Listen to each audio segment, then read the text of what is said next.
In this video, we're going to begin our introduction to techniques of integration. We know at this point that if we want to calculate some sort of definite integral, the first step we need is to find an antiderivative for it to compute the indefinite integral.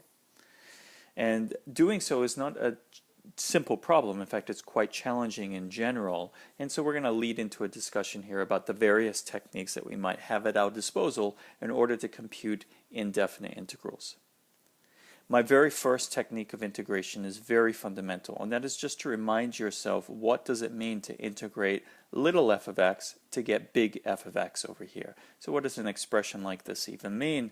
And the answer, of course, is to relate it back to differentiation. Capital F is an antiderivative for little f, so if I differentiate big F, I should get little f back.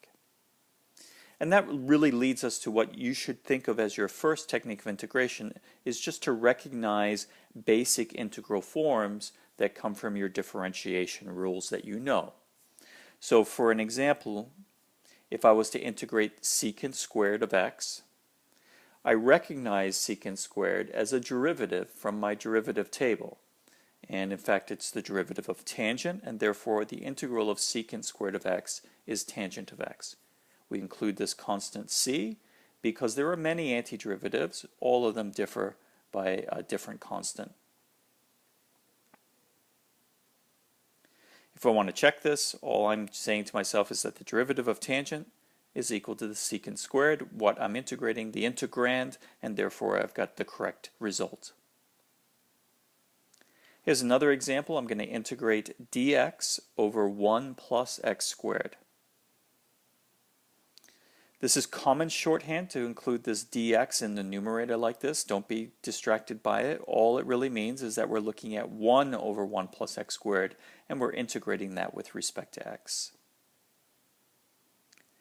I recognize this expression, 1 over 1 plus x squared, as the derivative of the arctangent function. The derivative of arctangent of x is 1 over 1 plus x squared, and therefore I've recognized the basic form and I have the correct antiderivative. The next technique that we've used in the course so far is just to rewrite the integrand in different ways that make integration possible, that bring us back to some sort of basic form. An example of that might be integrating this expression which involves some powers. Notice it involves 1 plus x squared in the numerator, x squared in the denominator. Because there's only one term in the denominator, I'm able to split it into two fractions, 1 over x squared and x squared over x squared. That's what I mean by a rewrite. We're rewriting the expression in an equivalent form. It's still equal to the original expression, but this will simplify and we'll be able to work with this and integrate it term by term now. The first expression is really 1 over x squared. That becomes x to the minus 2. It's a power of x. And then the second term, the x squares will cancel and it'll give me 1. We can integrate powers by going up a degree, so we'll go up to x to the negative 1. I got to divide by that new degree as well to account for the power rule. And then when I integrate 1, I get an x. Constant terms become linear. It's a good idea to rewrite this term that has the negative here and the negative exponent. That will be minus 1 over x plus c. In this next example, we'll do something that's far less obvious, but just to illustrate the possibilities. And this is not at all an obvious thing to do, but if you have some experience, you could start to see that this is something to try. The thing that we'll integrate is 1 over 1 minus sine of x. This 1 minus sine of x is a common expression that shows up in trigonometry, and in fact it wants to be paired with another expression, 1 plus sine of x. What I'm going to do is take that expression and I'm going to multiply it by 1 plus sine of x. If I do that in the denominator and I want to preserve equality here, I better do it in the numerator here as well, so that I'm really just multiplying by 1. And that doesn't change the expression. This is an equivalent integral that we've rewritten in a way that looks much more complicated, I agree, but it turns out we're going to have some interesting possibilities arise here. When I multiply this 1 minus sine of x with that 1 plus sine of x, I'll FOIL that out. I'll get 1 for the first term.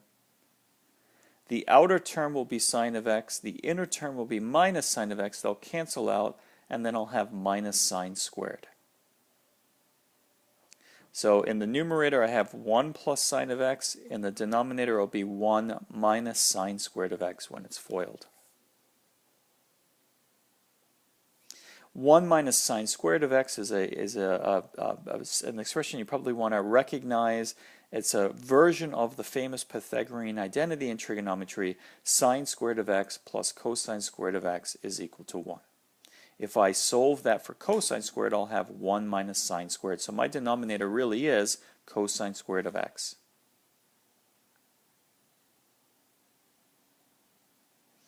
I'm now going to do something similar that we did in the last example. I'm going to split this into multiple terms now and see what I have. I'll have 1 over cosine squared, and then I'll have sine over cosine squared.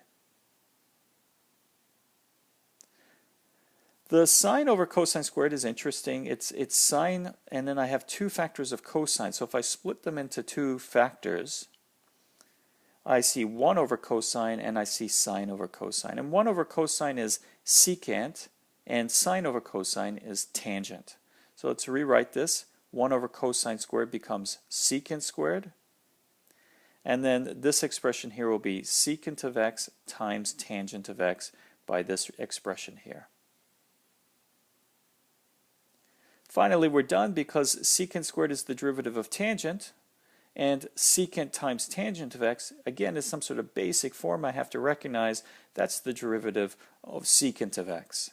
And so our antiderivative will be tangent of x plus secant of x.